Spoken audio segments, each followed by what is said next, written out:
உங்க கணினியோட நினைவகத்தில் இருக்கிற படங்கள், பாடல்கள், கோப்புகள்னு அத்தனை தகவல்களையும் யார் நினைச்சாலும் எளிமையா எடுத்து பார்த்துட முடியும். இந்த நினைவகத்தை மட்டும் கழட்டி வேற ஒரு கணினியில போடும் பொழுது. அதுவும் நீங்க உங்க ஜன்னல்கள் இயங்குதளத்திற்கு எவ்வளவு கடுமையான கடவுச்சொல் போட்டு பூட்டி வச்சிருந்தாலும் இதை செஞ்சிட முடியும். அப்ப தகவல்களை பாதுகாக்கிறதுக்கு வழியே இல்லையான்னு கேட்டா, ஜன்னல்கள் இயங்குதளமே அதுக்கு ஒரு வழியும் வச்சிருக்காங்க.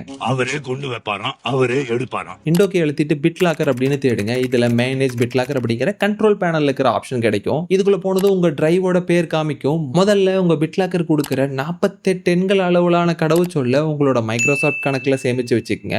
ரெண்டாவதா உங்க டிரைவ்லயே சேமிச்சு வச்சுக்க முடியும்.